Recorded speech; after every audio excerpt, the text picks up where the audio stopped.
नमस्कार, एक बार पुनः आप सभी का दक्षिणाई क्लासरूम में बहुत बहुत स्वागत। हम बातें करने वाले हैं स्टैटिस्टिक्स के पेपर 2 के बारे में। पहला सेक्शन है मल्टीपल करेक्ट आंसर टाइप का। तो आइए देखते हैं सवाल नंबर 1 क्या है। सवाल नंबर 1 हमारा, a composite rod consist of a steel rod of length this and 2 in copper rod of this. Composite rod is subjected to axial load of okay Y Young's modulus of this. ऐसी rod है, इसका area of cross section 2a है, then उसके बाद area of cross section a वाली rod है। यहाँ पे रॉड 25 सेंटीमीटर, ये लेंथ है आपकी 25 सेंटीमीटर और एरिया है क्रॉस सेक्शन का 2a and copper rod of length 50 centimetre और इस वाले केस में area of cross section a है। ये कॉपर की है और ये आपका स्टील की है। ठीक है, बहुत बढ़िया। और composite rod is subjected to axial load of F है, इस पे मान लो फोर्स F लगा दिया गया है। if Young's modulus of steel and copper are in Young's modulus of steel divided by Young's modulus of copper is 2/1 है। choose the correct statement. The extension produced in copper will be more, the extension produced 2:1, the extension produced in copper will be the stress produced will be। देखो भैया, हालांकि सवाल कहीं repeat type का पहले paper ने किया है। एक तो ये कि स्ट्रेस की अगर बात करें अपन तो दोनों में टेंशन सेम रहेगी, यानी F है तो यहाँ पे भी इंटरनल फोर्स F रहेगा, इसमें भी F ही रहेगा। तो आपके पास जो स्ट्रेस है वो होगा F/A, कहाँ पे स्ट्रेस इन कॉपर, और यहाँ पे हो जाएगा stress in steel is equal to F/4A, नहीं 2A है ना, A एंड 2A, हाँ 2A है। सो यहाँ से साफ साफ आपको पता लग जाएगा कि भैया 2A वाला जो है ये छोटा हो जाएगा, तो stress in steel is less than stress in copper, है ना। ये तो बहुत आसान हो गया। अब ये निकालना है एक्सटेंशन के बारे में। मान लो कि इसमें डेल्टा एल स्टील है और इसमें डेल्टा एल कॉपर है। F/A डेल्टा एल बटा L is equal to Young's modulus, तो यहां से डेल्टा एल की वैल्यू हो जाएगी FL/AY। तो delta L steel divided by delta L copper का रेशियो ले लेते हैं। वो F सेम रहेगा दोनों के अंदर, लेंथ एरिया और यंग्स मॉडुलस के रेशियो पे डिपेंड करेगा। तो length of steel divided by length of copper है, length of steel divided by length of copper है, ये रेशियो 1/2 आ जाएगा, है ना। अब क्या होगा, नीचे की तरफ है आपका एरिया। एरिया कैसे होगा, area of steel divided by area of copper है, तो ये आ जाएगा आपका 2:1। और यहाँ पे नीचे की तरफ क्या है, यंग्स मॉडुलस है। यंग्स मॉडुलस के हालचाल क्या है भाई साहब, Young's modulus of steel divided by Young's modulus of copper is 2:1। तो भाई साहब 1/8 आ गया है। तो length in steel divided by length in copper है, तो भाई copper extension produce in copper rod will be more, extension produce in copper rod will be more. Yes, option A आपका करेक्ट हो गया है। और द एक्सटेंशन इन कॉपर 2:1 गलत बात है, 8:1 आ रहा है, बी गलत हो गया है। सी में चलते हैं, the stress produce in copper will be more. Yes, sigma कहाँ है, ज्यादा आ गया, ठीक है। And no extension will be produce in the rod, D गलत हो गया है ना। तो बहुत बढ़िया, बहुत ही शानदार। आइए आगे बढ़ते हैं सवाल नंबर 2। फर्स्ट आपका हो गया है, आइए बढ़ते हैं सवाल नंबर 2।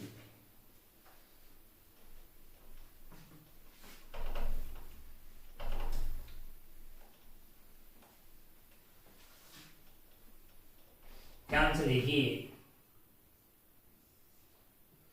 हमारे पास क्या है, particle describing circular motion of height h।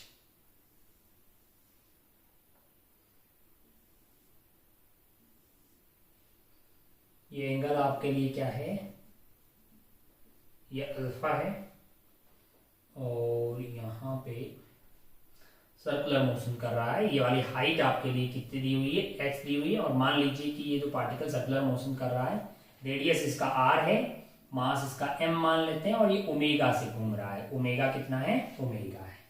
तो अगर आप ध्यान से देखिएगा, ये एंगल अल्फा है तो इसके ऊपर नॉर्मल लग रहा होगा, एक तो ऐसे है, एक mg लग रहा होगा, भाई ऐसा है ना माहौल, ये ऐसे है यहाँ पे, इस पे नॉर्मल ऐसे लग रहा होगा और एक क्या लग रहा होगा, mg लग रहा होगा।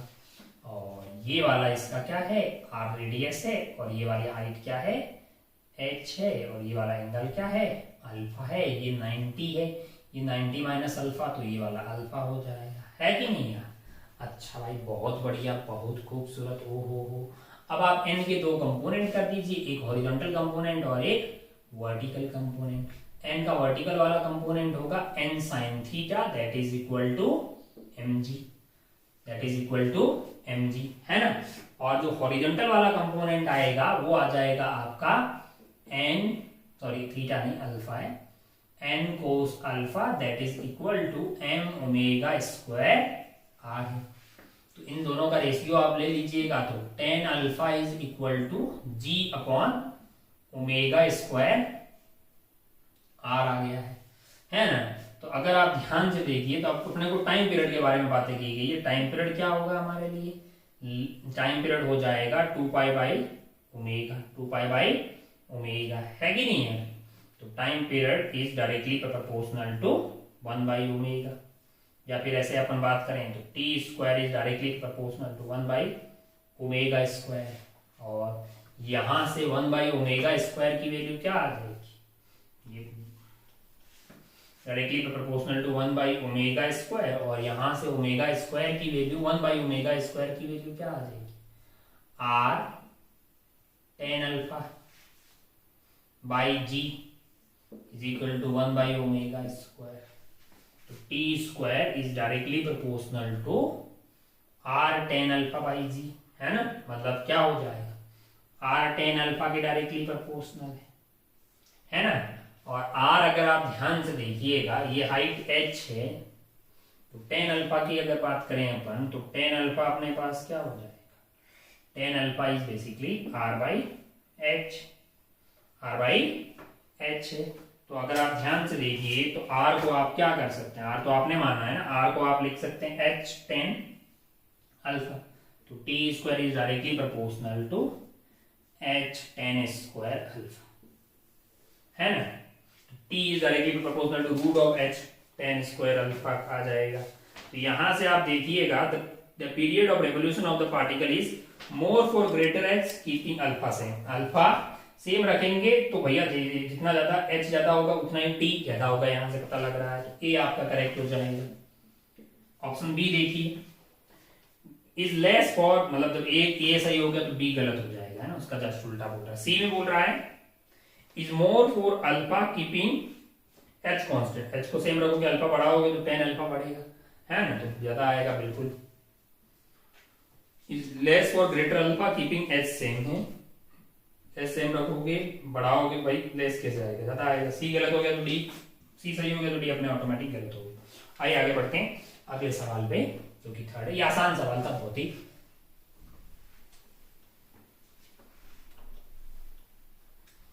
तो थर्ड थोड़ा सा लेंदी है, तो अपन ने थोड़ा सा उसको कैलकुलेशन कर दी है पहले। इसमें क्या है कि एक सॉलिड स्फीयर है, उसका मास m है, रेडियस r है, उससे हाइट h पे यहाँ पे फोर्स लगा रहे हैं। ये प्योर रोलिंग करते हुए जा रहा है। मैंने आसानी के लिए पहले फ्रिक्शन ऐसे मान लिया है, जैसे भी आप आगे पीछे मैंने मान लिया ऐसा है। और acceleration of centre of mass इधर है, ये ओमेगा से घूम रहा होगा। बोला गया कि प्योर रोलिंग कर रहा है, इसका मतलब जो है, और ये सरफेस रुकी हुई है, तो मैं ऐसा तो बोल ही सकता हूँ कि ACM is equal to alpha into r। ये कांटेक्ट वाले पॉइंट का एक्सेलरेशन 0 होना चाहिए। और दूसरा है कि ये फोर्स मैंने फ्रिक्शन पीछे माना है, F minus F is equal to m into ACM। पहला एक्सेलरेशन फोर्स का इक्वेशन लिख दिया, F net is equal to mass into acceleration.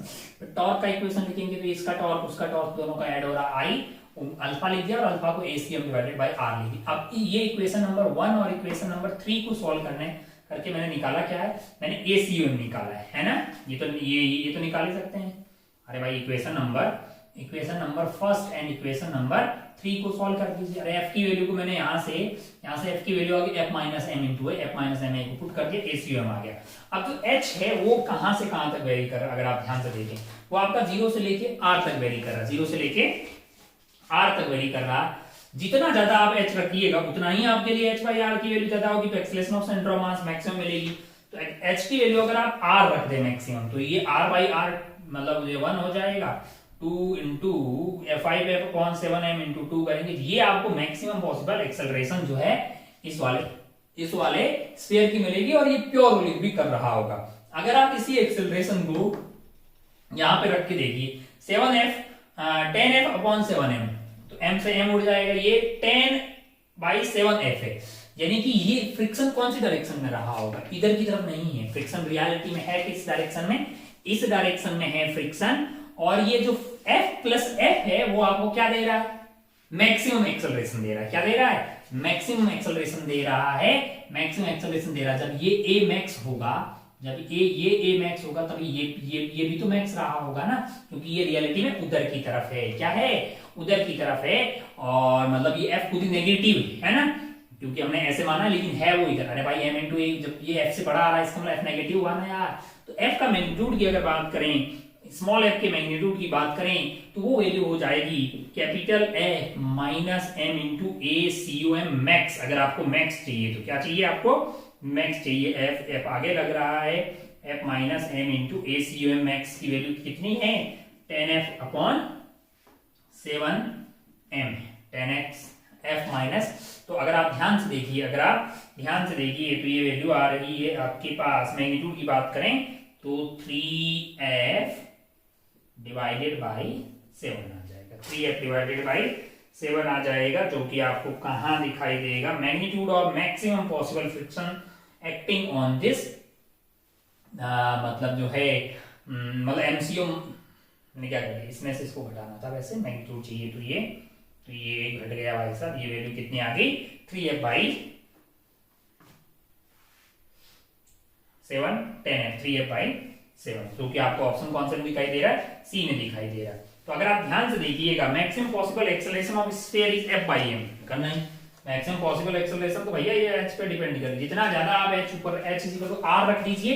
इस वाले में केस में क्या होगा, इस वाले केस में फ्रिक्शन इधर लग रही होगी, वो भी अपनी मैक्सिमम औकात पे पहुंच गई है, और क्योंकि इसका टॉर्क जो है इधर घुमाने की कोशिश कर रहा होगा, ये इधर लग रहा होगा, ताकि जो है प्योर रोलिंग बनी रहे। उस वाले केस में मैक्सिमम फ्रिक्शन लग रही होगी, जो कि 3f बाई 7 आ रही है, और सेंटर ऑफ मास की मैक्सिमम एक्सेलरेशन क्या आई है, 10f डिवाइडेड बाई 7m है। तो अगर आप ऑप्शन वाइज देखेंगे तो आपको सेकेंड ऑप्शन में ये दिखाई देगा, थर्ड ऑप्शन में ये दिखाई देगा, और वही आपके आंसर हो गए हैं। आइए आगे बढ़ते हैं सवाल नंबर 4 की तरफ। 3 हो गया है, थोड़ा ठीक ठाक सवाल ये।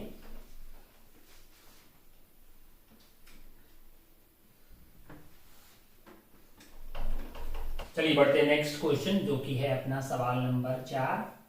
ये सवाल क्या है, an overtone of a open organ pipe है, ओपन ऑर्गन पाइप यानी कि दोनों साइड से ओपन, लेंथ इसकी कितनी है, एलो है, और फर्स्ट ओवरटर्न यानी कि सेकंड हार्मोनिक यानी कि फ्रीक्वेंसी की बात करेंगे, मान लो उसको f1 से रिप्रेजेंट करूं मैं, तो मेरा सेकंड हार्मोनिक है, यानी कि 2 divided by L into VS आ जाएगा, है ना।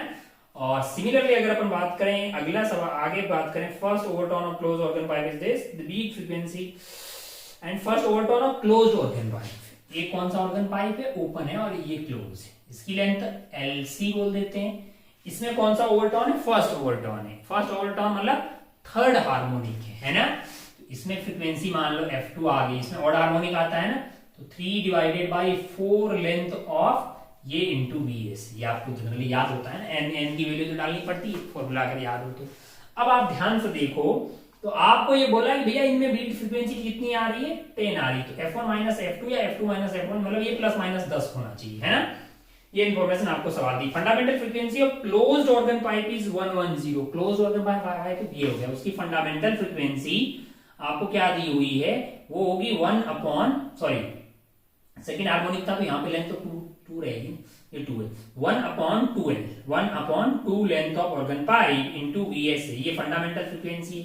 और ये कितनी दी हुई है आपको, fundamental frequency of close organ pipe, sorry closed की दी हुई है, क्लोज्ड की दी हुई मतलब यहाँ पे दी हुई है आपको फंडामेंटल फ्रीक्वेंसी, और वो होगी 1 upon 4 into length of closed into आपके पास VS है, ये आपको कितनी दी हुई है, ये आपको दी हुई है 110, ये आपको 110 दी हुई है। उन्होंने कहा अच्छा भाई साहब बहुत बढ़िया, बहुत शानदार। तो अगर आप ध्यान से देखें ये velocity of sound, velocity of sound आपको दिया हुआ है, तो वेलोसिटी ऑफ साउंड आपको कितना दिया हुआ सवाल में, 330 दिया हुआ है। 330 upon 4LC is equal to 110 है। 0 0 कट गया भैया, ये हो गया आपका 3 और LC की वैल्यू हो गई है 3/4 मीटर। 3/4 मीटर यानी कि 0.75 मीटर, जो कि ऑप्शन ए में दिखाई दे रहा है, ये मेरा यहां से आ गया है। अब अगर आप ध्यान से देखिएगा, अब अगर आप ध्यान से देखिए तो आपको मतलब जो है ये मिल गया, तो ये वाली वैल्यू मिल जाएगी फिर तो। क्यों? क्योंकि 1/4LC की वैल्यू 110 है भैया, तो ये तो इसका 3 गुना है ना जी, है कि नहीं यार। तो इसका मतलब जो F2 है, इसका मतलब जो F2 है उसकी वैल्यू हो जाएगी 330। अगर F2 ये पता है तो F1 माइनस F2 का मोड 10 आ रहा है, इसका मतलब F1 या तो 340 होगा या फिर 320 होगा। दो ही ऑप्शन बचे हैं, 340 और 320। F1 की वैल्यू या तो 340 होगी या फिर 320 होगी। बहुत बढ़िया भाई साहब, बहुत शानदार। हो तो अब आप जो है एलओ भी यहां से निकाल सकते हैं। अगर 340 ले लेते हैं, पहला वाला केस ले लेते हैं 340 है। अगर मान लो F1 की वैल्यू 340 है, क्योंकि आपका जो एलओ होगा वो एलओ जो होगा वो 1 2 से 2 कट गया है, वो होगा VS डिवाइडेड बाई F1 है। तो एलओ की वैल्यू होगी एक तो भाई 300, VS की कितना दिया हुआ है आपको सवाल में, 330 दिया हुआ है। या तो 330 बटा 340 होगा या फिर 330 बटा 320 होगा। तो ये मिंडे से मिंडा काट दो, 33 बटा 34 आएगा या तो, या फिर 33 बटा 32 आएगा। और ये दोनों इंफॉर्मेशन आपको डी ऑप्शन में दी हुई है, तो डी ऑप्शन भी आपका सही हो गया है। डी ऑप्शन भी आपका सही हो गया है, 33 बटा 32 और 33 बटा 34। तो बहुत बढ़िया भाई साहब, ये चौथा सवाल था। आइए आगे बढ़ते हैं सवाल नंबर 5 की तरफ। उड़ा दो। नेक्स्ट आगे बढ़ते हैं 5th वाले सवाल पे। 5th वाले सवाल में क्या है ना भाई साहब कि एक ऐसा कार्यक्रम है, इसमें 2 कंपार्टमेंट है। इनिशियल कंडीशन ये आपका कंपार्टमेंट 1 है, ये आपका कंपार्टमेंट 2 है, और यहाँ पे प्रेशर P है, वॉल्यूम V है, टेम्परेचर T है, 2P 2V और T। The partition divides the container having insulated walls. Walls insulated है, मतलब एनर्जी बाहर कहीं नहीं जाएगी। और the gas in 2 compartment is same which initial parameters are given. The partition conducting है, ये conducting है और free to move है। Which of the following is correct with final equilibrium? देखो भैया फाइनल इक्विलिब्रियम तब आएगा जब दोनों साइड प्रेशर सेम हो जाएगा। काय को कि इधर से P इंटू ए से फोर्स लगेगा, इधर P इंटू ए से फोर्स लगेगा, तो P फाइनल जो होगा वो दोनों का सेम होगा भाई साहब। दूसरा ये है कि ये है ना, ये कैसी कंडक्टिंग है, तो फाइनल टेम्परेचर जो होगा दोनों का वो टेम्परेचर भी सेम होगा, क्योंकि ये कंडक्टिंग होगी तो हीट फ्लो होती रहेगी तब तक इक्विलिब्रियम ना आ जाए। और वॉल्यूम मान लीजिए इसकी V1 है और इसकी क्या है, V2 है। मोल मान लीजिए इसका N1 था और इसके N2 थे, वो एज इट इज रहेंगे। मान लो N1 मोल है और या N2 मोल है कि नहीं है। तो अगर आप ध्यान से देखें, एक इक्वेशन मैं बोल सकता हूं कि V1 plus V2 must be equal to total volume कितनी थी पहले, V और 2V, that is 3V। Equation number 1। Equation number 2 में मैं ऐसा बोल सकता हूं भाई इसके N मोल थे, तो PV divided by RT is equal to N1, मतलब ऐसा तो बोल सकते हैं। इसका जो P1 था, P था, V था, R आपका R था और T था। फाइनली आपका PF हो जाएगा, वॉल्यूम V1 हो जाएगा, R रहेगा और टेम्परेचर आपका क्या हो जाएगा, TF हो गया, है कि नहीं है। जो भी होगा टेम्परेचर सेम होगा। सिमिलरली अगर अपन दूसरे वाले के लिए बात करें N2 मोल की, तो पहले आपका प्रेशर था 2P, वॉल्यूम कितनी थी 2V, R, टेम्परेचर कितना था लाला T, टेम्परेचर दोनों का सेम दिया था ना, TT is equal to P final into V2 divided by R into TF। अगर आप ध्यान से देखें तो इन दोनों का रेशियो ले लेते हैं। PV से PV उड़ जाएगा, RT से RT उड़ जाएगा, R से R उड़ जाएगा और TF से TF उड़ जाएगा और P फाइनल ये कट गया। तो अगर आप ध्यान से देखें तो अपने पास जो रेशियो आने वाला है वो क्या हो जाएगा, ये 4 हो गया है ना। ये आपके पास 4 हो गया, तो ये 1 डिवाइडेड बाई 4 आ गया है, यहां से 1 डिवाइडेड बाई 4 आ गया है, और इधर से क्या बच गया है आपके लिए v1 बाई v2। तो v1 और v2 का ये वैल्यू आपको मिल गई है, और v1 प्लस v2 जो है अगर आप ध्यान से यहाँ पे देखिएगा तो v2 is equal to 4 time of v1 है, v2 is equal to 4 time of v1 है, तो v2 को 4 time of v1 plus 4v1 is equal to 3v है, तो v1 की वैल्यू यहां से 3v बाई 5 आ जाएगी। तो v2 की वैल्यू क्या होगी, v2 की वैल्यू हो जाएगी 4 टाइम ऑफ v1 यानी कि 12v बाई 5 आ जाएगी। देखिए जरा कैलकुलेशन ठीक की है क्या हमने, मतलब जो घोटाला तो नहीं किया है ना कोई। चलो तो v1 मिल गया अपने को, v2 मिल गया। अब अगर अपन v1 और v2 की वैल्यू को वापस पुट करेंगे तो यहां से pf मिल जाएगा। तो अब आइए ऑप्शंस पे देखते हैं, फिफ्थ के ऑप्शंस क्या है। ऑप्शन ए आपको बोल रहा है the final pressure in the compartment are equal, final pressure in the compartment are equal, ठीक बात है, बिल्कुल सही है भाई साहब। बी ऑप्शन आपसे बोल रहा है volume of compartment 1 is 3v by 5, 3v by 5। सी आपको बोल रहा है वॉल्यूम सेकेंड की 12v by 5, 12v by 5, and D में बोल रहा है फाइनल प्रेशर इन कंपार्टमेंट, तो ये वाली वैल्यू पुट कर दीजिए, पीएफ आपको सॉल्व करके 5p बाई 3 आ रहा है, तो ये भी ठीक है। तो इस तरह से इसके चारों ऑप्शन जो हैं वो ठीक हो जा रहे हैं। आइए आगे बढ़ते हैं सवाल नंबर 6 पे, सवाल नंबर 6 में क्या है, 6 बहुत ही लल्लू है भाई साहब। यहाँ पे एक पैरेलल प्लेट कैपेसिटर है जो कि बैटरिया से कनेक्टेड है, और यहाँ पे मान लो कैपेसिटेंस C है, Q इसका चार्ज है, Q नॉट, V नॉट ये है, तो यहाँ पोटेंशियल डिफरेंस V नॉट हो जाएगा। E नॉट मान लो ये वाली दूरी D है, तो E नॉट की वैल्यू हो जाएगी V नॉट बाई D, और क्या है U नॉट, U नॉट की वैल्यू क्या है हाफ C V नॉट का स्क्वायर। अब क्या हो रहा है कि इसी वाले के बीच में एक डाइलेक्ट्रिक डाल दिया है जिसकी वैल्यू K है। अब जरा ध्यान से देखो, बैटरिया तो वही रहेगी, V नॉट की इलेक्ट्रिक फील्ड वही रहेगा भाई साहब, E is equal to V naught by D है। Capacitance K time of C हो जाएगा, Q is equal to CV है, तो V वही रहेगा, तो C जो कि वो K टाइम ऑफ C हो गई है, और V नॉट है ना, तो K time of Q naught आ गया है, और एनर्जी जो थी वो आपकी कितनी है, U is equal to half CV square के C V नॉट का स्क्वायर। तो हमको लगता है कि ये भी क्या हो गई है, K टाइम हो गई, ये भी क्या हो गई है, K टाइम हो गई। तो अब आप 6 वाले में देखिए, तो Q जो है वो बढ़ गया है, K टाइम हो गया है, पहला सही है, A इज करेक्ट।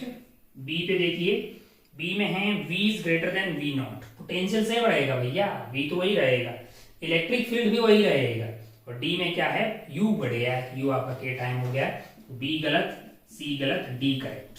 ये बहुत ही आसान सा सवाल है। आइए आगे बढ़ते हैं सवाल नंबर 7 में। 6 तो बहुत ही आसान सा था।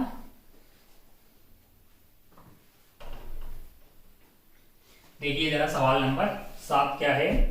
सवाल नंबर 7 में आपको एक डिस्चार्ज होती हुई बैटरी का टर्मिनल के क्रॉस का पोटेंशियल का ग्राफ दिया हुआ है, इस तरह का आइटम दिया हुआ है। ये आपके लिए 4 है, 3, 2 एंड 1। यहाँ पे 1, 2, 3, 4 एंड 5।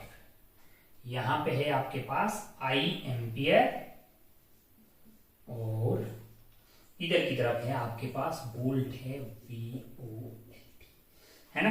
तो अब अगर आप ध्यान से देखें, तो V आपका है, अपन जानते हैं भाई जब डिस्चार्ज हो रही होती है बैटरी तो पोटेंशियल डिफरेंस टर्मिनल के अक्रॉस होता है, V is equal to I R है।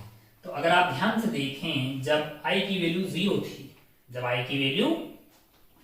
तब V की वैल्यू क्या है 4 है, तो E माइनस 0, E की वैल्यू क्या आ गई है 4 आ गई, और जब V की वैल्यू 0 है तो E की वैल्यू आपके पास 4 और I की वैल्यू 5 है इंटू R है, तो R की वैल्यू क्या आ गई 4/5 आ गई, तो R की वैल्यू 4/5, E की वैल्यू 4 वोल्ट। A सही हो गया है, B आपका सही हो गया है, और इसकी इक्वेशन जो है V is equal to 4 - 4/5 I ये आ गया है ना, v इज इक्वल टू ये आ गया। अब आप ध्यान से देखिएगा तो पावर आप लिखेंगे तो पावर आपके लिए क्या हो जाएगा, v इंटू आई हो जाएगा। v को आपने लिख दिया 4 माइनस 4/5 इंटू आई, एक आई यहाँ पे आ जाएगा और यहाँ आई स्क्वायर हो जाएगा। अरे v की जगह ये डाल दिया। अब आप चाहते हैं कि ये पावर जो है वो मैक्सिमम हो, पावर मैक्सिमम हो तो dp बाई डी की वैल्यू क्या होनी चाहिए, 0 होनी चाहिए। तो ये आइटम आ जाएगा आपका 4 माइनस 8 डिवाइडेड बाई ये 5 था, i इज इक्वल टू 0। तो यहाँ से i की वैल्यू आ गई 8/5, i इज इक्वल टू 4 है, ये 2 हो गया। i की वैल्यू आ गई 5/2 यानी कि 2.5, i की वैल्यू आ गई है 2.5 एम्पियर। अब अगर आप ध्यान से देखें 5/2 आ गई आपके लिए i की वैल्यू, हाँ तो आपको मैक्सिमम पावर क्या होगा, तो आई की वैल्यू वापस डाल दीजिए। टी मैक्स अगर आपको चाहिए तो वो वैल्यू आ जाएगी आपकी 4 इंटू 5/2 माइनस 4/5 इंटू 25/4, 25/4। तो ये कट गया है, ये आपका 5 हो गया है। तो यहां से अगर आप ध्यान से देखिए तो 10 माइनस 5 इज 5 वॉट आपको आता हुआ दिखाई देगा, जो कि आपको 10 वोल्ट दिया गया है। तो सी ऑप्शन यहाँ पे आपके लिए करेक्ट हो जाएगा। ए सही है, बी सही है, सी भी सही है, डी आपको गलत हो जाएगा। इस तरह से आंसर ए बी सी हो जाएगा। आइए आगे बढ़ते हैं सवाल नंबर 8 पे।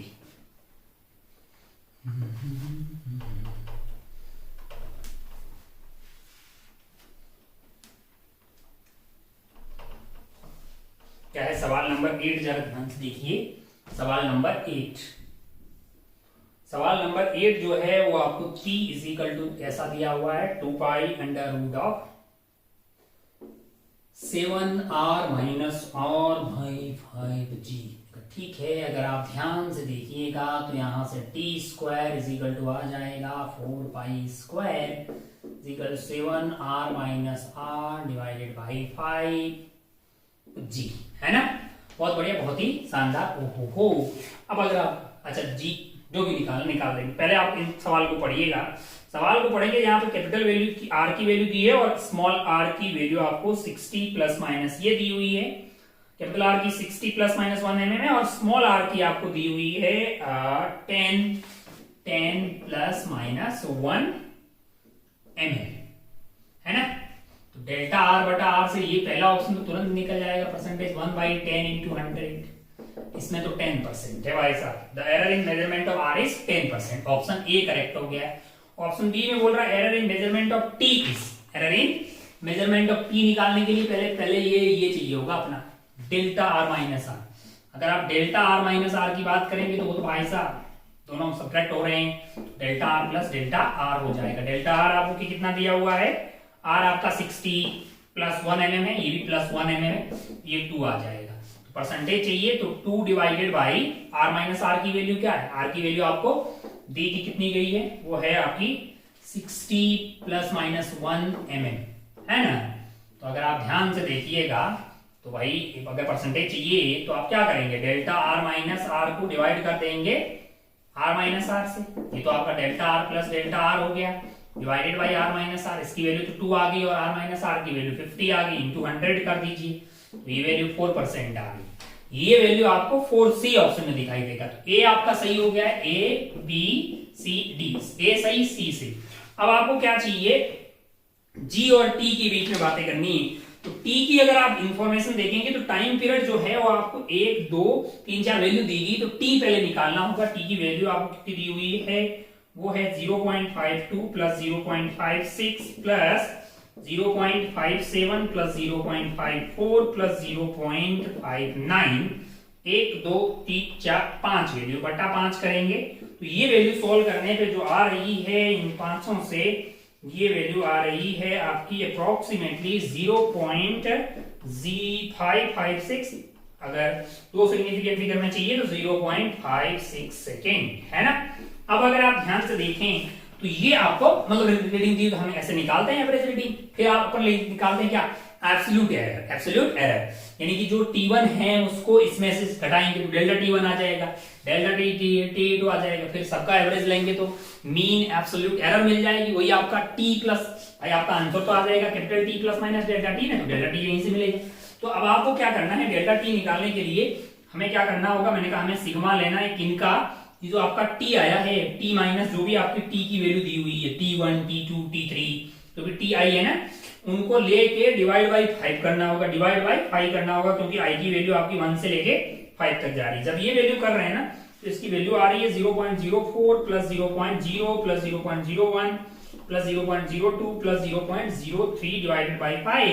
ये क्या है, ये डिफरेंस है ना। इसकी वैल्यू आ रही है 0.02 0.02। ये मैंने क्या किया, इसमें से इनको घटाना है ना, तो ये 0.4 आ गया, बस मोड लेना है ना, है कि नहीं है, ये आपका आ गया। तो अब आप टी की रिपोर्टिंग कैसे करोगे, आपका टाइम पीरियड आया होगा 0.56 प्लस माइनस 0.02।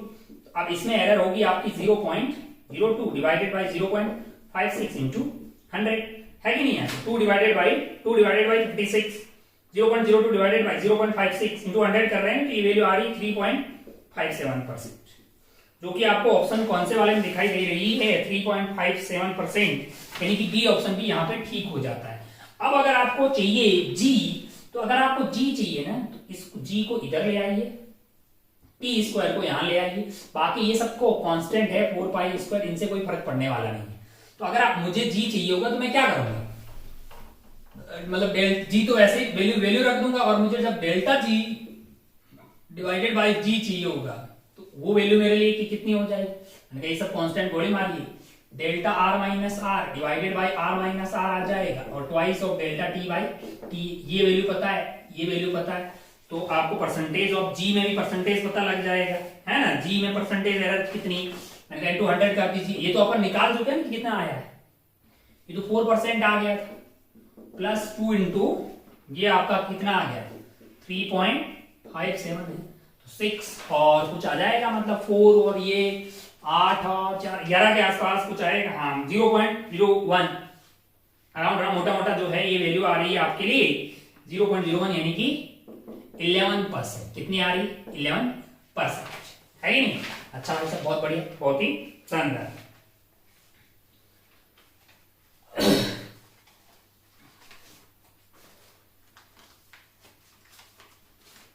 3.5 इंटू 2 इज 7, 11 से थोड़ा सा आसपास में अप्रोक्स 11 बोल सकते हैं, मतलब 8 के बाद 9 एंड 10, ये पैराग्राफ वाला सवाल है 9 एंड 10। इसमें क्या है कि गाड़ी किसी सैटेलाइट के सर्कुलर ऑर्बिट में घूम रही है with half of the magnitude of the escape velocity from the surface of the earth. ये मान लीजिए प्लैनेट है और यहाँ पे घूम रही है, मान लो कि इस वाले प्लैनेट से h हाइट पे, कितनी है h पे, और इसका रेडियस क्या है r है, ठीक है।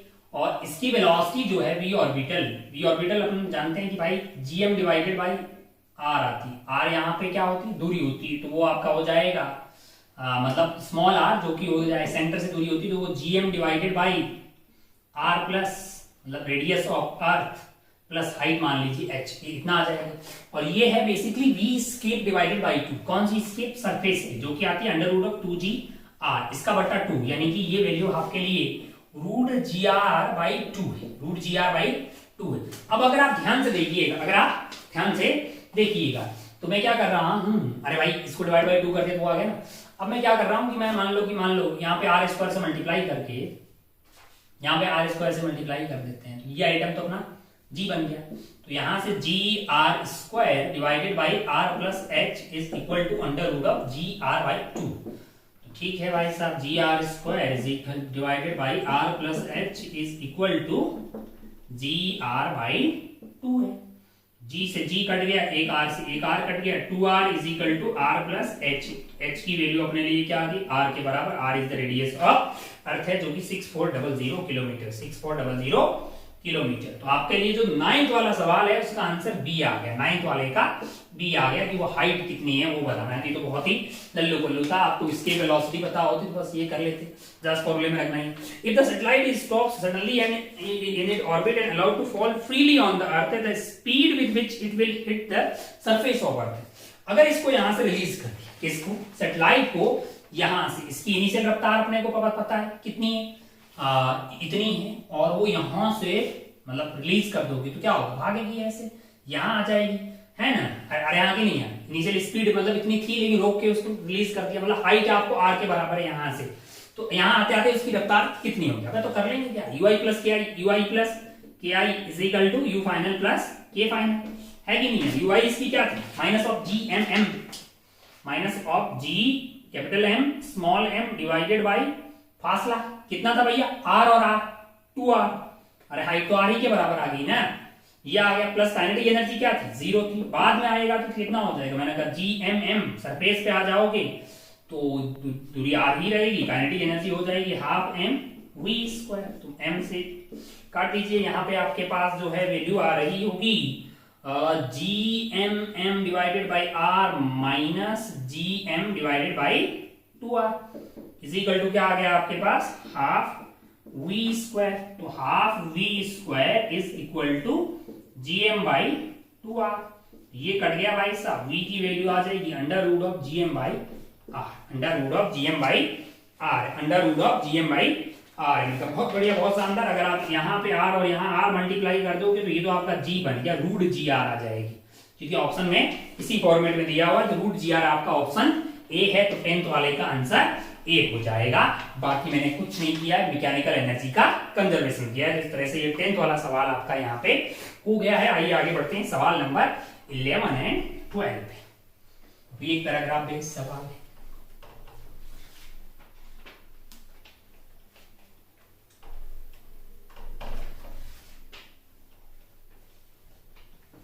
सवाल नंबर 11 एंड 12, सवाल नंबर 11 एंड 12 क्या है, सवाल नंबर 11 एंड 12। सवाल नंबर 11 एंड 12, यहां पे एक फ्रेम है ऐसा, इसकी लेंथ L है और इसके ऊपर a pair of parallel horizontal conducting rails of negligible resistance sorted at one end is fixed on the table, distance between rails is L है। ये कंडक्टिंग मासलेस रॉड, अच्छा एक रॉड है, इसका रेजिस्टेंस R है और मास लेस है, और मतलब क्या लेंथ तो L हो गई है। स्लाइड विदाउट ऑन द, अच्छा यहां से बनती हुई है पुली से ऐसे जाते हुए, नीचे मास M है, बहुत बढ़िया भाई साहब। और मैग्नेटिक फील्ड जो है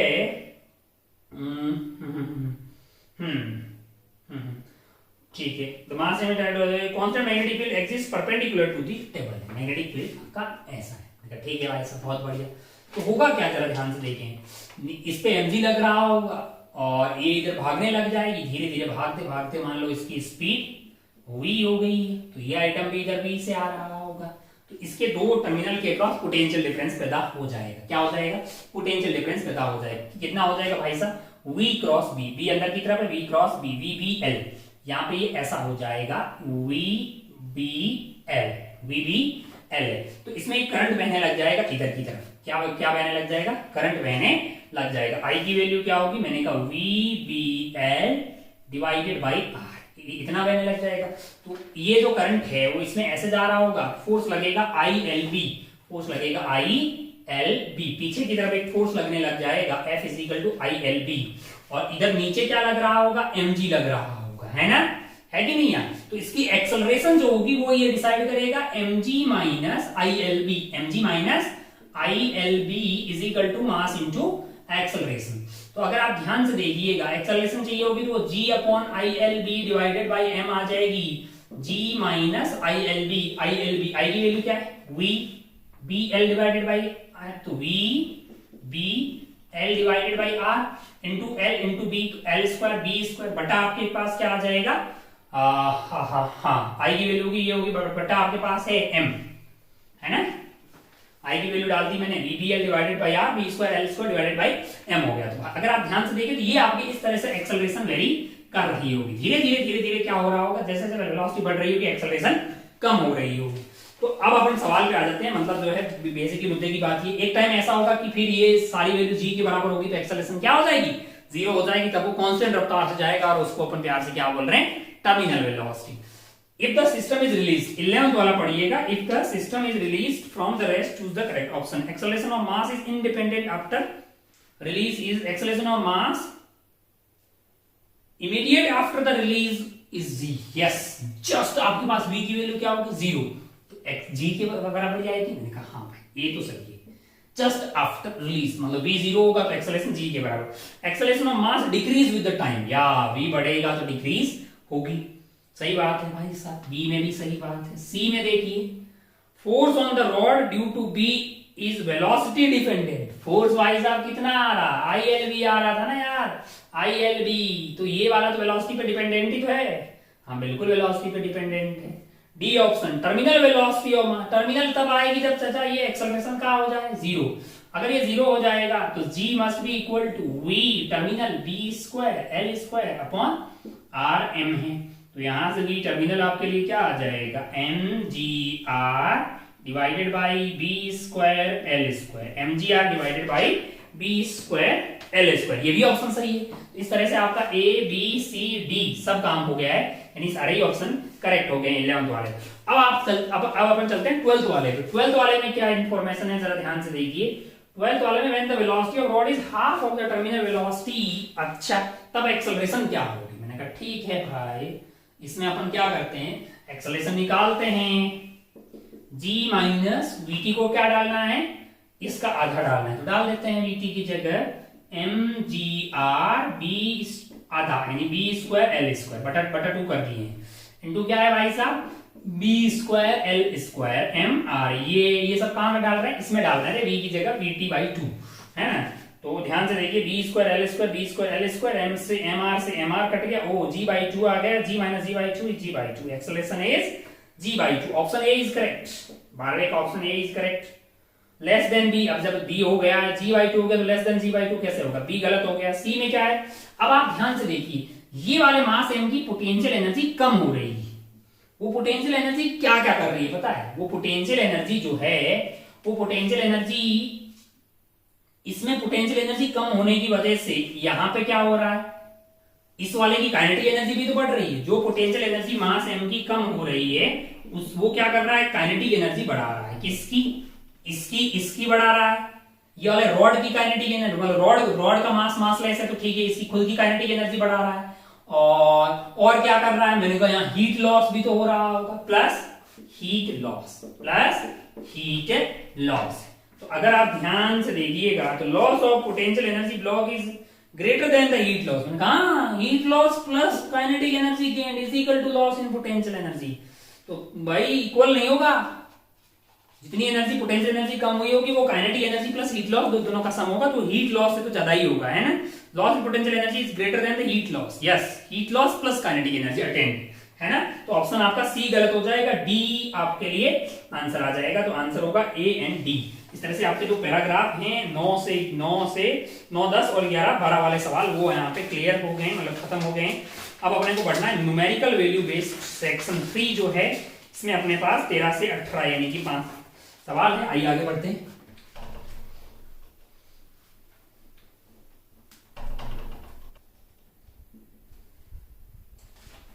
चलिए देखिए जरा भाई साहब, ये जो 13 वाला सवाल है मतलब काफी लंबा सवाल है ना, काफी लंबी कैलकुलेशन है। अगर आप ढंग से करेंगे तो आंसर तक पहुंच पाएंगे। भाई से सवाल कॉन्सेप्ट वाइज कोई बहुत तगड़ी चीज नहीं है। 1 kg का ब्लॉक है जिसकी इनिशियल रफ्तार 10√3 है और वो ग्राउंड पे रखा हुआ है, x = 0 से स्टार्ट हो रहा है, मतलब इतनी रफ्तार देके फिर इसको छोड़ दिया है। म्यू इस तरह से वेरी कर रहा है, म्यू नॉट उसकी वैल्यू 1 दी हुई 1 + x/10।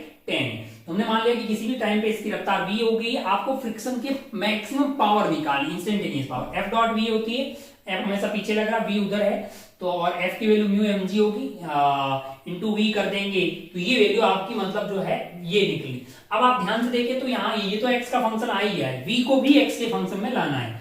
तो मैंने इस पॉइंट और इस पॉइंट के बीच में लगाई work energy theorem, kinetic energy final minus initial delta k = work done by gravitation force, जो कि हो जाएगा mu mg into delta x 0 से लेके x इंटीग्रेट किया, ये आ गया work done by the friction है। यहां से मैंने ये कार्यक्रम को उधर लिया, m को उड़ा दिया, v स्क्वायर की वैल्यू आ गई, तो यहां से v की वैल्यू आ जाएगी, मतलब इसका रूट लेंगे तो ये आपकी v की वैल्यू आ गई। और इसको कहां उठा के डाल दिया, यहां पे डाल दिया, तो ये पूरा जो p है as a function of x आ गया।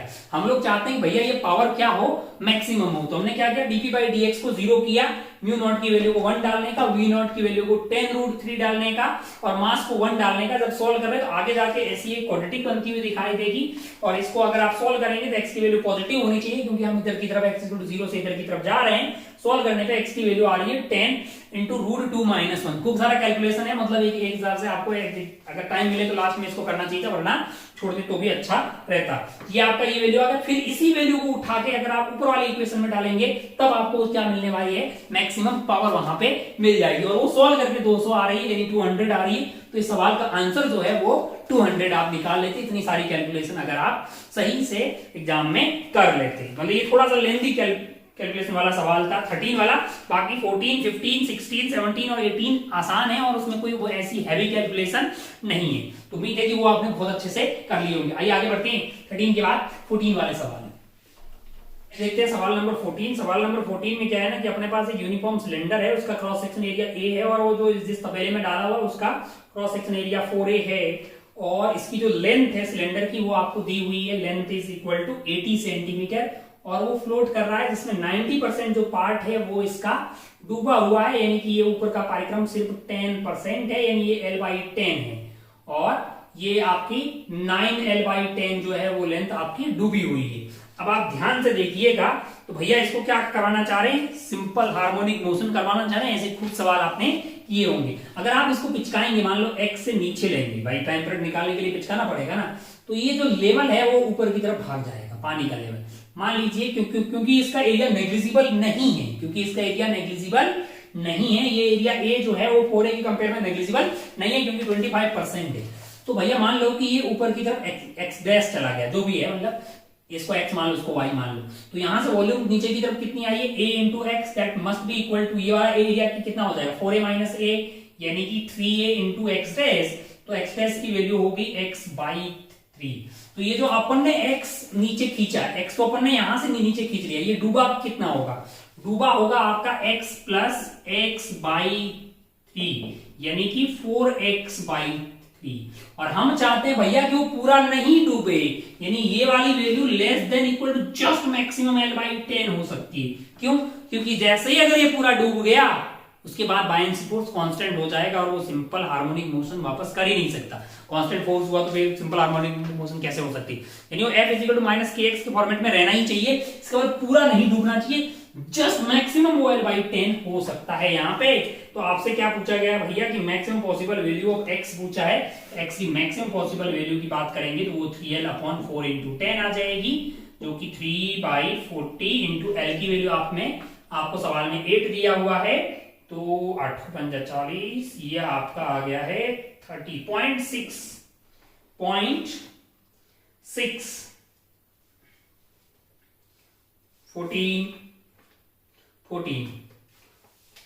l/40। l की वैल्यू आपको सवाल में दी कितनी गई, l की वैल्यू इज 80 सेंटीमीटर, सॉरी 8 नहीं है 80 सेंटीमीटर है ये।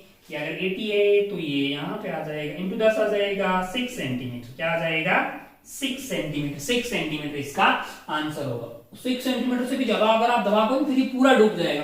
पूरा डूब जाएगा फिर वापस तो जाएगा, लेकिन वो ऐसे नहीं करेगा, क्योंकि फिर जितने पार्ट में पूरा डूबा उतने पार्ट में तो कांस्टेंट फोर्स लगेगा, बायनेंसी कांस्टेंट हो जाएगा ना यार डूबने के बाद। तो अब कितना डूबा होगा कितनी डेप्थ में उससे थोड़ी फर्क पड़ेगा कितना बायनेंसी लगेगा, है ना। तो पूरा नहीं डूबना चाहिए, जस्ट यहां तक पहुंच जाए कि पानी उसके ऊपर वाले एंड पर लगे। तो उम्मीद है कि आपने इससे पहले भी बहुत सारे खूब सवाल किए होंगे, ये बहुत कोई ज्यादा टफ सवाल लगा नहीं होगा। आइए आगे बढ़ते हैं सवाल नंबर 15 की तरफ। यहाँ पे 15 वाले सवाल में क्या है ना, एक नैरो यूट्यूब टाइप का बोर होल है जिसमें क्या हो रहा है कि आपसे बोला गया है कि 2 डायमीटर आपको दी है, यहाँ की डायमीटर भी दी हुई, यहाँ की डायमीटर भी दी हुई, तो हमने उसका हाफ करके रेडियस निकाल दिया और उसको मीटर में कन्वर्ट कर दिया। सरफेस टेंशन इतना दिया हुआ और कॉन्टैक्ट एंगल जो है वो 0 डिग्री दिया हुआ, यानी कि सरफेस जो है वहां पे बोर होल के साथ जो ये एंगल कॉन्टैक्ट एंगल है, मतलब ये जो हेमी स्फेरिकल शेप बनेगी, है ना, यानी टेंजेंट आपकी ऐसी ही आ जाएगी। तो जो यहाँ पे रेडियस ऑफ कर्वेचर होगा वो इसके रेडियस के बराबर ही हो जाएगा। तो जब आप यहाँ का प्रेशर दे बोलेंगे, माना कि यहाँ का प्रेशर P1 है, तो यहाँ का प्रेशर होगा P1 प्लस 2T/R1, और R1 वहां पे रेडियस ऑफ कर्वेचर है वो इसके रेडियस के बराबर ही हो जाएगा, यानी ट्यूब के रेडियस के बराबर ही हो जाएगा। और यहाँ का प्रेशर P0 होगा, यहाँ का प्रेशर भी P0 होगा। तो यहाँ पे मैंने क्या किया है, प्रेशर को P1 प्लस 2T/R1 कर दिया है, ताकि यहाँ का प्रेशर जो P0 के बराबर हो गया। सिमिलरली यहाँ का प्रेशर मैंने P2 मान लिया, P2 प्लस मतलब डेल्टा से यहाँ का प्रेशर आपका जो है खुला है यहाँ से ऊपर, तो P0 ही हो जाएगा, ओपन है तो P2 प्लस डेल्टा T, क्योंकि अपन जानते हैं कॉन्केव साइड में प्रेशर ज्यादा होता है। तो P2 की वैल्यू आपके लिए अगर आप ध्यान से अगर आप देखिए तो 2T/R1 2t/r1 की वैल्यू ये है और प्लस p1 यानी कि ये 2t/r1 आपके पास आया था। ये तो डेल्टा p है, ये तो डेल्टा p है, ये आपका डेल्टा p है यहाँ पे, और इसकी वैल्यू जो है वो ये आ रही है, और इसके अंदर p1 ऐड कर दिया, मतलब इसके अंदर p1 ऐड कर दिया डेल्टा p के अंदर, तो वैल्यू किसके बराबर आ रही है आपके लिए, ये वैल्यू मतलब ये खुद ही सॉल्व करके इतना आ रहा है, प्लस p1 ऐड कर दिया है ना, 2t मतलब ये 2t/r1 की वैल्यू है, प्लस p1 ऐड कर दिया तो आपके लिए क्या आ गया है, यानी कि यहाँ पे जो एक्सेस प्रेशर है उसकी वैल्यू 97.3 आ रही है। 97.3 plus p1 is equal to p0 हो गया, और यहाँ पे जो एक्सेस प्रेशर है यानी कि 2t/r2 जो है उसकी वैल्यू ये आ रही है, और जो है 48.7 में अगर आप यहाँ का प्रेशर P2 को ऐड करते हैं तो वो P0 के बराबर। अब मैं अगर इक्वेशन 1 एंड इक्वेशन 2 को सब्ट्रैक्ट कर दूं तो 97.3 माइनस 48.7 इज इक्वल टू मेरे लिए क्या आ जाएगा यहाँ पे P1 minus P2। P1 minus P2 को मैं उधर ले जाके बोल देता हूँ P2 minus P1, P2 minus P1 है। अब अगर आप ध्यान से देखिएगा इतना पास्कल जो है ये P2 माइनस P1, P2 और P1 यहाँ पे अगर आप ध्यान से देखिए तो P2 आपका इस लेवल पे है ना, इन दोनों का डिफरेंस आपके लिए क्या हो जाएगा, रो जी एच के बराबर आ जाएगा। एच यहाँ पे ये वाला डिस्टेंस है दोनों ही लेवल के बीच में, तो ये वैल्यू को अगर आप रो जी एच के बराबर कर दीजिए, सोल्व कर लीजिए, मतलब रो आपको दिया हुआ है ना सवाल में, रो आपको दिया हुआ है, जी आपको दिया हुआ है, तो ये value is equal to rho G H. तो एच की वैल्यू आ जाएगी 97.3 माइनस 48.7 डिवाइडेड बाई रो की वैल्यू है आपके लिए 1 इंटू 10 की पावर 3, जी की वैल्यू 10 नहीं है, जी 9.8 लेना है आपको, और एच की वैल्यू जो है मतलब एच की वैल्यू तो निकाल रहे हैं अपन, delta P is equal to rho और जी से डिवाइड करके, तो ये वैल्यू सॉल्व करने पे कितनी मिल रही है, सवाल कौन सा था भाई साहब, ये सवाल नंबर 15 की कैलकुलेशन देख लीजिए, इसको अपन डिवाइड कर रहे हैं तो अपने को ये value delta P is equal to G S P1 minus P2 divided by 97.3 minus 48.3 is equal to 109. ये वैल्यू सॉल्व करके 5 mm आ रही है, क्या आ रही है mm। ध्यान रखें आप यहाँ पे सारी ऐसे यूनिट में इसको mm में कन्वर्ट किया जा रहा है, तब ये वैल्यू सॉल्व करके कितनी आ रही है 5 mm आपको आती हुई दिखाई देगी। थोड़ी सी मेहनत है, मतलब कैलकुलेशन है, इसमें भी काफी थोड़ी बहुत कैलकुलेशन है, ठीक वैल्यू की मतलब यहाँ पे अगर आप सवाल देखिए 13 और 15 ऐसे दो सवाल हैं जिसमें थोड़ी कैलकुलेशन ज्यादा है ना। चलिए आइए आगे बढ़ते हैं अगले सवाल पे, 15 के बाद में 16 वाले। चलिए आगे बढ़ते हैं सवाल नंबर 16 पे। एक नॉन कंडक्टिंग रिंग है, मास m है, रेडियस r है, okay, ring is placed in rough horizontal surface है, मान लो कि म्यू म्यू है, और b वेरी कर रहा है, b is equal to b naught T square. ठीक है, सवाल आपको चाह रहा है कि भैया मतलब आप टॉर्क वॉर्क लिख लो, मतलब इंड्यूस इलेक्ट्रिक फील्ड आ जाएगा। पहले तो अपन जानते हैं भाई साहब E की वैल्यू हो जाएगी r/2 into dB by dt, r/2 into dB by dt, तो r की वैल्यू कैपिटल R हो जाएगी, हम यहाँ पे निकाल रहे हैं, और dB by dt is 2b0 into t आ जाएगा, है कि नहीं यार। और ये जो चार्ज Q है, ये जो इस पे चार्ज कितना दिया हुआ है आपको, ऐसे खूब सवाल आप करते रहे हैं, तो आप अगर आप ध्यान से देखिएगा, अगर आप ध्यान से देखिएगा तो यहाँ पूरा जो चार्ज है वो इस पे Q दिया हुआ है, कितना दिया हुआ, Q दिया हुआ, तो Q इंटू ई, Q इंटू ई, Q इंटू ई, Q इंटू टेंजेंशियल फोर्स लगेगा, इंटू R करेंगे उतना टॉर्क आएगा, उस वाले टॉर्क को अपोज कौन कर रहा होगा, फ्रिक्शन का टॉर्क है ना। तो आपके लिए जो फोर्स हो जाएगा वो आएगा E/R into 2b0 into T into Q into R, क्योंकि सेम डायरेक्शन में आ रहा है इसलिए मैंने डायरेक्ट ऐड करके लिख दिया। That must be equal to mu mg into, मतलब म्यू mg आपका फ्रिक्शन हो गया मैक्सिमम, इंटू R कर दिए हैं तो ये मैक्सिमम टॉर्क हो जाएगा। तो भैया ये है मतलब वो वक्त हो जाएगा जब ये वैल्यू बराबर हो जाएगी, तब तक तो रुका रहेगा, मतलब ये अपनी मैक्सिमम औकात तक पहुंच गया, और जैसे ये वैल्यु बड़ा होगा फिर वो घूम जाएगा। तो टी निकालना आपके लिए कोई बहुत ज्यादा टफ चीज नहीं है, वो है mu mg divided by R। Mu की वैल्यू ना सवाल में दी हुई है 2b0 QR divided by mg r, ये तो आ गया आपका ये कार्यक्रम। आपको t चाहिए तो डिवाइड कैसे करोगे, इधर e 2b0 QR और 2 ऊपर चला जाएगा, है कि नहीं चला, ये 2 ने 2 को खाया, mg ने mg को खाया, r ने r को खाया, b0 q ने खाया, और ये r है भाई, e कहां से आ गया, mg हाँ हाँ हाँ ई नहीं था, r/2 है ये। हाँ तो ये वाला आइटम r था, इसने किसको खाया, r को खाया। तो t की वैल्यू तो यहाँ से सॉल्व करके 2 आ रही है। आंसर क्या दिया है 16 का, आंसर इज 2 है ना। t की वैल्यू आपको सॉल्व करके क्या आ जाएगी 2 सेकेंड आ जाएगी। उम्मीद है कि ऐसे सवाल आपने खूब सारे पहले किए होंगे, तो ये एक सस्ता सवाल था, बड़ी आसानी से आप करके आगे बढ़ सकते थे। अब आपका जो लास्ट एंड सेकेंड लास्ट सवाल जो है, मतलब 17 और 18 जो है, ये दोनों ही सस्ते सवाल है, इसको उड़ाते हैं और तुरंत इसको करते हैं, आसानी से आप करके आगे बढ़ सकते थे। सवाल नंबर 17 आपसे क्या बोल रहा है, सवाल नंबर 17 में यहाँ पे एक स्लिट है जो कि हवा में है, और दूसरी वाली स्लिट जो है वो यहाँ पे है, और ये वाली दूरी आपके लिए d है, ये वाली दूरी d है, यहाँ पे भरा हुआ है पानी, और यहाँ से x डिस्टेंस पे एक बिंदु है डर। अब आप ध्यान से देखिएगा तो यहाँ पे आप चल के आए होंगे √d² + x², और यहाँ पे भी चल के आए होंगे d² + x²। तो आप बोल रहे होंगे डेल्टा x जो होगा वो 0 होगा, मैंने कहा नहीं होगा, d² + x² आप म्यू वाले में चल के आ रहे हैं, तो एयर में ये म्यू इंटू √d² + x² चलने के बराबर है, और ये तो बेसिकली एयर में ही आ रहा है, तो d² + x², ये डेल्टा x आ रहा है। और ये भाई साहब बोल रहे हैं कि यहाँ पे आपको, अच्छा म्यू की वैल्यू सौभाग्य से 2 दी हुई है, और ये बोल रहा है कि m मैक्सिमम बन रहा है, तो भाई m लैम्डा हो जाएगा, क्या हो जाएगा m लैम्डा हो जाएगा, ठीक है। हाँ अब क्या हो रहा है कि भाई साहब find the value of k, अच्छा x² निकाल रहे हैं, तब ये वैल्यू होगी, बहुत बढ़िया, बहुत ही शानदार। अब अगर आप ध्यान से देखें, तो ये वैल्यू तो होगा, ये तो वैल्यू √d² + x² ही आ गई, is equal to m lambda square कर दीजिए, d² + x² is equal to m² lambda square. तो यहां से x² की वैल्यू आ जाएगी m² लैम्डा स्क्वायर - d²। आपको क्या चाहिए भाई साहब, k की वैल्यू 1 है, यहाँ पे k की वैल्यू आपके लिए 1 है, वो सवाल में आपको k लैम्डा² ये बोल रहा है। आंसर देख लेते क्या दिया, 17 का आंसर 1 दिया है, बहुत बढ़िया, बहुत ही शानदार, मतलब बहुत ही सस्ता सवाल था।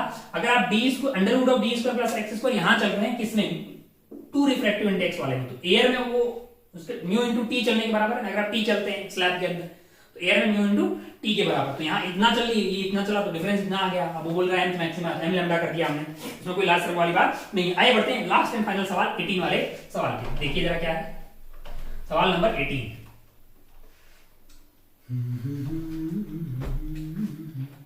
सवाल नंबर 18 है आपके लिए, सवाल नंबर 18 जरा ध्यान से देखिए।